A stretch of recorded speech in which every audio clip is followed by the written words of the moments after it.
Oui, bonjour, je voudrais louer une voiture pour aller faire un voyage dans l'espace, aller sur Mars, c'est possible? Ah, mais tout à fait, bien entendu. Let's go to the moon. Ah là là là là.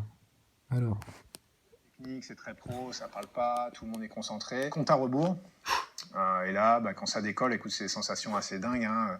L'accélération, ça te plaque sur ton siège. Tu sens très très nettement que tu quittes la Terre. L'accélération, elle est constante, hein. Pendant 8 minutes 48 à peu près pour le Soyuz, un peu plus pour le Falcon 9. Tu fais que accélérer. Et c'est ça vraiment qui va t'emmener en orbite. C'est pas tellement d'aller haut qui est compliqué, c'est qu'il faut aller très très vite. Donc t'accélères tout le temps. Et c'est une accélération qui varie mais qui est toujours présente. hein, aller haut, c'est pas compliqué, hein. C'est aller vite qui est compliqué. Putain. Vous allez plus vite qu'un railgun. Ça, c'est facile, mais c'est ça qui est difficile, en fait. Par contre, aller haut, c'est ça qui est difficile, et ça, vous y arrivez facilement. Il n'y a pas de problème. Oh là là. Et il y a des vibrations, il y a beaucoup de bruit, tu dialogues avec le centre de contrôle, tu as des actions à faire, mais globalement, c'est un peu le manège ultime. La transition entre les différents étages de la fusée, c'est aussi super dynamique. Un étage qui s'arrête, tu as l'impression que tu es arrêté Un net au milieu du ciel, un manège étage qui repart. ultime, super dynamique. Je te rappelle la carte collector. NASA Boy Attitude à plastifier et à garder toujours dans la poche arrière de ton futal ou dans ton portefeuille, c'est cette image-là. Imprime-la et plastifie-la, garde-la dans ta poche. C'est une carte collector Nasalize. D'accord? Donc tu as ça sur le recto et sur le verso, tu as le logo Nasalize. Parce que ça, 27 000 km/h, 200 km d'altitude, au bout de 12 minutes de décollage, en botte d'égoutier de l'espace, voir le globe avec autant de surface à seulement 200 km d'altitude, bon, écoute, on peut dire là, c'est la preuve que les astronautes, la NASA, les médias, le CNES, tout ça, se fout de la gueule du monde. Mais alors, c'est un pied de nez, hein. Ils vous font blablabla, c'est même pas moi, connard. Puis les NASA Boys, ils font oh, j'en veux encore, j'en veux encore, j'en veux encore. Sangler dans ton siège, strapper très fort parce que s'il se passe quoi que ce soit, Bon, tu peux ça, être on avait éjecté. vu. C'est assez peaceful en fait, c'est assez calme. Et la transition est géniale parce qu'après cette phase super dynamique C'est avec énormément. peaceful, c'est C'est la première super fois où dynamique, c'est calme, mais un peu quand même, tu vois. Ils ont le petit nounours qui leur sert d'indicateur de gravité, bon, tout ça, on a vu. Où est-ce qu'on en est, nous? Ah, regarde, il y a un petit truc pour sélectionner les questions là. Comment se passe un décollage? Ah, mais ça, on avait vu ça. Qu'est-ce qu'on veut voir, nous? Ah, ça fonctionne ou ça fonctionne pas cette histoire là? Ah, et alors ça on avait vu, donc c'est quoi léger, ça on a vu. Les horaires dans la station spatiale, ça on a vu, quelle heure qu'il est dans la station spatiale, il est l'heure que Greenwich il te dit qu'il est. Ah, les recherches au sein de la station internationale, ça on n'avait pas vu. Alors attention, tout de suite de la science avec Thomas Pesquet.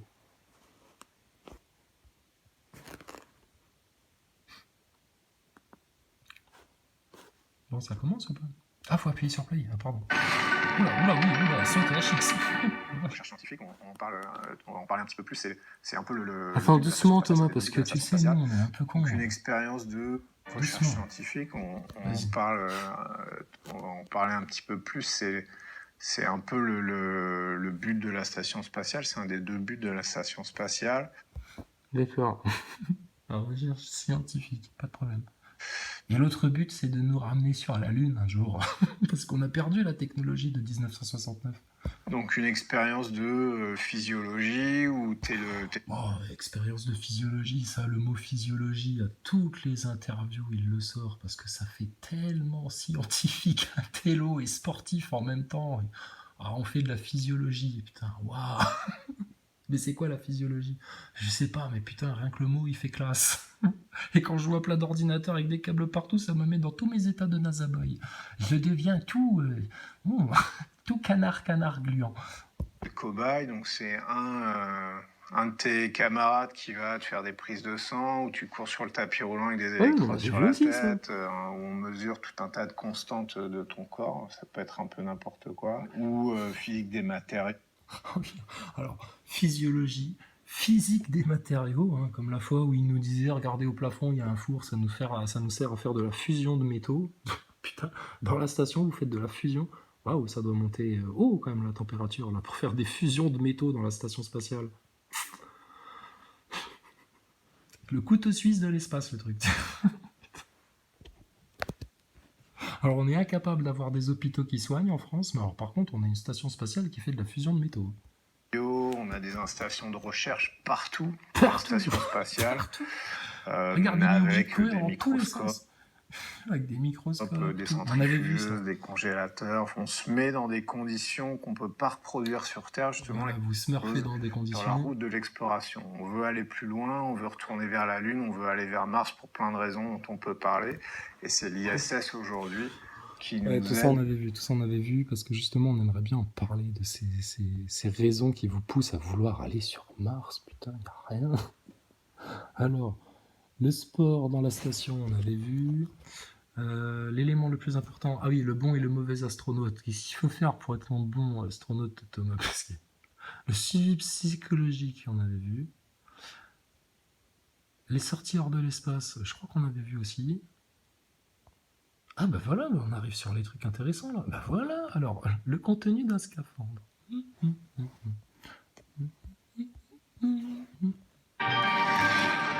Alors c'est un peu l'image d'Épinal de l'astronaute, tu Ouais, sais, donc ça, on le avait vu casque, aussi. le scaphandre, etc. Et c'est un peu le rêve dans le rêve, parce que d'être de retour à l'intérieur. Alors, qu'est-ce qu'il y a dans un scaphandre, Thomas? Le scaphandre, c'est un vaisseau spatial. Tu as dedans ta radio pour la communication. Bon, mais bah alors, si c'est un vaisseau spatial. Ah tiens, un astronaute avec des lunettes. Richard Garriott nous expliquait qu'il n'a jamais pu devenir astronaute parce qu'il portait des lunettes. C'était même dans une interview de la chaîne Stardust. Il s'agirait d'être cohérent un petit peu, les mecs, là. Donc l'autre binoclard, là. Puis apparemment, c'est des culs de bouteille qu'il a, l'astronaute, là. Dis donc, un problème de presbytie, Jacouille, là. Donc, c'est comme un petit vaisseau spatial. Bah, donc, alors, on te met dans une Tesla, direction Mars, là.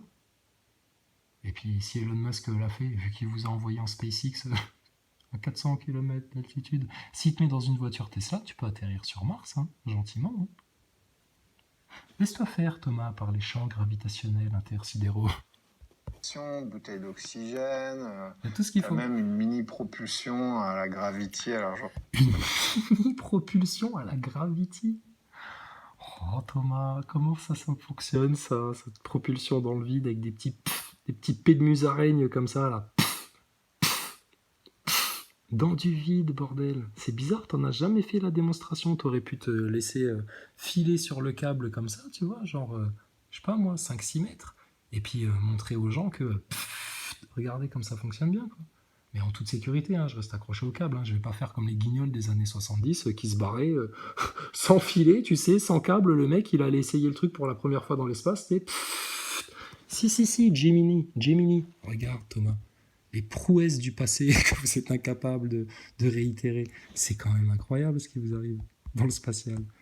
Gemini, alors c'est pas Gemini Cricket, c'est Gemini de l'espace. Gemini Space Scooter. C'est comme un scooter mais de l'espace. Gemini Space Scooter. Oh là là, ça y est. Ils ont tout supprimé. Ah non, c'est là, ça y est. Ah oui, c'était Ed White. L'astronaute Ed White. Alors regarde, il fait un spacewalk. Alors lui aussi sensiblement à plus ou moins 400 km d'altitude, hein, donc je vous permets... Ah tiens, ça y est, regarde, ils embauchent des grosses noirs à l'armée. Tout le monde a ses chances. Ah, l'armée à la veille de la guerre, tout le monde a ses chances. On prend tout. Oh putain, même des femmes noires en surpoids. Il n'y a pas de problème. Elle est super votre pub pour l'armée. Formidable. Alors... C'était ça, Gemini, Ed White. Oh, regarde. Là aussi, hein, ils sont presque à 400 km d'altitude, à peu près, quoi. Hein. Bon, tu peux voir un peu une étoile.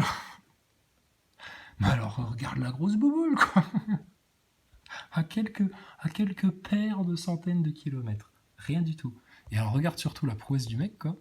Donc bon, hop, ça y est. Bon, le mec, tu remarqueras la combinaison totalement blindée, hein, avec ceinture de sécurité, couche culotte et tout l'équipement. Et donc, qu'est-ce qu'il fait le gaillard? Ah, pardon, je crois que j'ai dit une grosse connerie. Si, il avait un câble. Ah, j'ai rien dit. Autant pour moi, je retire. Il avait un cordon ombilical. Je ne me rappelais plus de ce détail.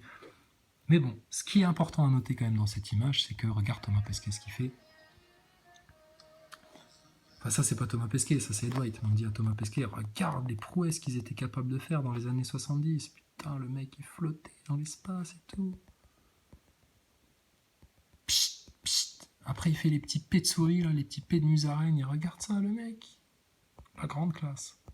Et il y a une image iconique où à un moment donné, tu le vois tourner la tête et faire coucou. Sauf que tourner la tête dans une combinaison intégrale censée te prémunir de manière totalement hermétique du vide, ça ne fonctionne pas. Donc bon, l'arnaque du spatial. Avec une Terre qui tourne, dis donc, drôlement vite sous vos pieds. Oh là là, qu'est-ce que ça va vite. Qu'est-ce que ça va vite, la station spatiale. Donc bon, grand foutage de gueule, quoi. Alors, excuse-moi Thomas. Effectivement, des petites propulsions à la gravity en restant accroché, bon bah tu vois, c'est parfaitement possible de le faire. Alors, fais rêver les gosses un petit peu. Le scaphandre, c'est un vaisseau spatial. Tu as dedans ta radio pour la communication, bouteille d'oxygène, tu as même une mini propulsion à la gravity. Alors, genre, je connais si tu devais dériver. Vraiment tout petit, tu as une chance de revenir, c'est tout. Le propulseur, Le scaphandre, c'est un vaisseau spatial. Tu as dedans ta radio pour la communication, bouteille d'oxygène, tu as même une mini propulsion à la gravity. Alors, genre, je connais si tu devais dériver. Vraiment tout petit, tu as une chance de revenir, c'est tout. Le propulseur, c'est Vraiment tout petit, t'as une chance de revenir, c'est tout. Ed White, dans les années 70, regarde, il se baladait autour comme ça. T'as une chance de revenir. Genre, t'as que un pfut.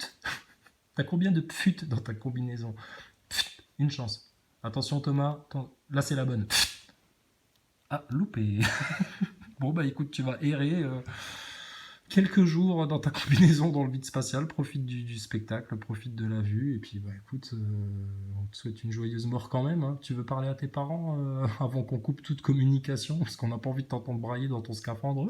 Je suis perdu dans l'espace, allez, je veux rentrer à la maison. Non, ça marche pas. T'es pas chez Spielberg là, ça fonctionnera pas.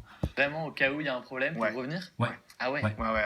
Si tu as une chance de revenir, c'est tout. Le propulseur, c'est vraiment au cas où il y a un problème pour revenir. Ouais. Ah ouais. Ouais. Alors, non, c'est pas pour jouer.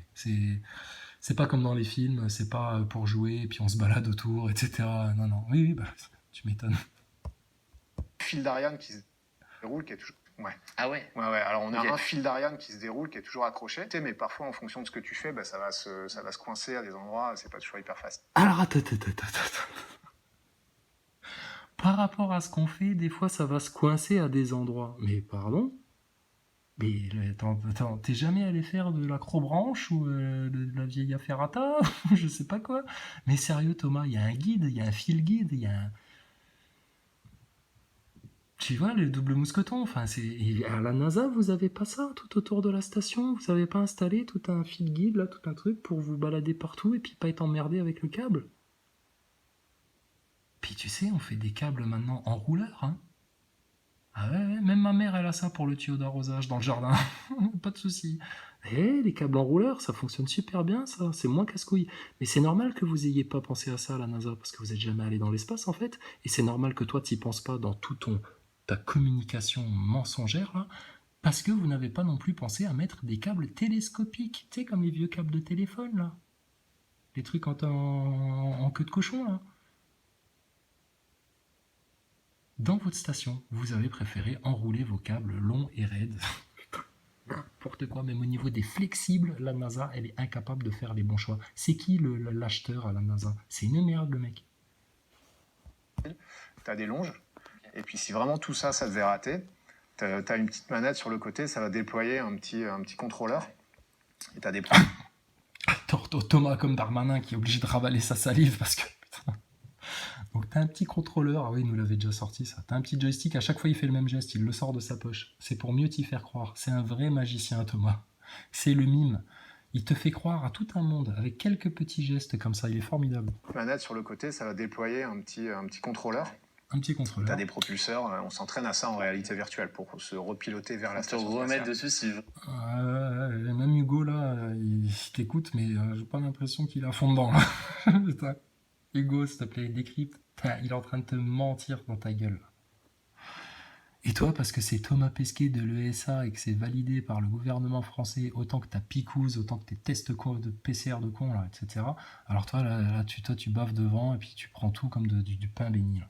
Tu réfléchis pas. T'as tué ta raison et ton esprit scientifique sur l'autel de l'idolâtrie. C'est honteux. virtuel pour se repiloter vers la te station remettre spatiale. dessus si vraiment, Ouais. vraiment tu... Ouais, t'as une chance. Donc ça, Ok, c'est jamais une arrivé. chance. Ouais. T'as une chance. C'est jamais arrivé, hein, mais méfie-toi. Parce que t'as qu'une chance, hein. Attention. Ok. Bon. Virtuel pour se repiloter vers la te station remettre spatiale. dessus si vraiment, Ouais. vraiment tu... Ouais, t'as une chance. Donc ça, Ok. c'est jamais arrivé. J'ai envie de rigoler quand mais il lui on n'a dit pas en envie plus. que ça arrive. C'est fou de sa gueule. Alors, quel est l'effet de l'apesanteur sur le corps? Alors attends, ça, on avait dit c'est un dessert qui va durer longtemps, les Nasaboy. Alors regarde, parce qu'il nous en reste plus beaucoup là. Combien on a fait de petits chapitres dans ta vidéo, Hugo? Elle est bonne ta vidéo. Oh, il nous en reste plus beaucoup. Alors il nous reste l'effet de l'apesanteur sur le corps, comment dormir, manger, se laver. On va rire. Combien ça gagne un astronaute? Le futur de l'exploration spatiale. Le retour sur Terre. Ouais, le retour à la réalité, Hugo. Le retour à la vérité. La sortie des illusions, surtout. Donc, on viendra finir ça une prochaine fois. Et... Ah ouais, Hugo décrypte Bill Gates.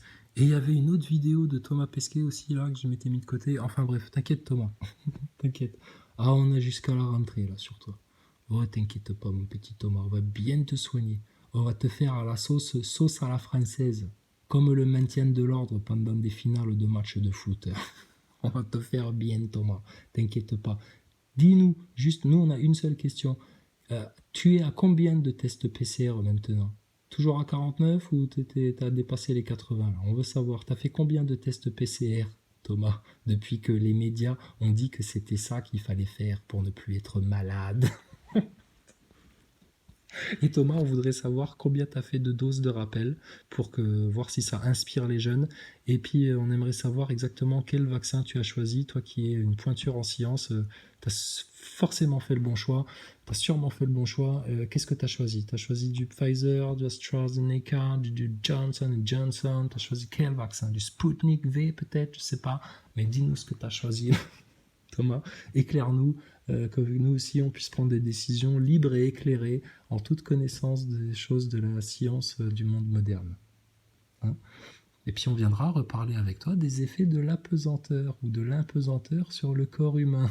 Parce que là, on va montrer des choses, Thomas. Hein? Puis là, pareil, ça va être indéniable. Puis là, maintenant, il va falloir que vous ouvriez les yeux, les gens. Ceux qui n'ont pas encore compris l'arnaque, là. D'accord. Donc bon, bah écoute, des parasites politiques, bon ça c'est les moins pires encore, ça peut aller encore, non c'est de la merde. Des parasites politiques jusqu'aux parasites de l'espace, en passant par les parasites médiatiques et les parasites spirituels. Bah écoute, franchement on a de quoi bouffer là. On est comme des petites coccinelles, on est comme des petites bêtes au bon Dieu en train de bouffer les pucerons sur notre belle terre, nos beaux végétaux. On va vous massacrer. Au nom d'Allah, le tout miséricordieux, le très miséricordieux. Alif, Lam, Mim. Allah, pas de divinité à part lui, le vivant, celui qui subsiste par lui-même, Al-Qayyum. Il a fait descendre sur toi le livre avec la vérité, confirmant les livres descendus avant lui, et il fit descendre la Torah et l'Évangile, auparavant en tant que guide pour les gens. Et il a fait descendre le discernement. Ceux qui ne croient pas aux révélations d'Allah auront, certes, un dur châtiment. Et Allah est puissant, détenteur du pouvoir de punir. Rien vraiment ne se cache d'Allah de ce qui existe sur la terre ou dans le ciel. C'est lui qui vous donne forme dans les matrices, comme il veut. Point de divinité à part lui, le puissant, le sage. C'est lui qui a fait descendre sur toi le livre. Il s'y trouve des versets sans équivoque, qui sont la base du livre, et d'autres versets qui peuvent prêter à d'interprétations diverses. Les gens, donc, qui ont au cœur une inclination vers l'égarement, mettent l'accent sur les versets à équivoque, cherchant la dissension en essayant de leur trouver une interprétation, alors que nul n'en connaît l'interprétation à part Allah. Mais ceux qui sont bien enracinés dans la science disent « Nous y croyons, toutes de la part de notre Seigneur, mais seuls les doués d'intelligence s'en rappellent. Seigneur, ne laisse pas dévier nos cœurs après que tu nous aies guidés, et accorde-nous ta miséricorde. C'est toi, certes, le grand donateur. Seigneur, c'est toi qui rassembleras les gens un jour, en quoi il n'y a point de doute, Allah vraiment ne manque jamais à sa promesse. Ceux qui ne croient pas, ni leurs biens ni leurs enfants ne les mettront aucunement à l'abri de la punition d'Allah.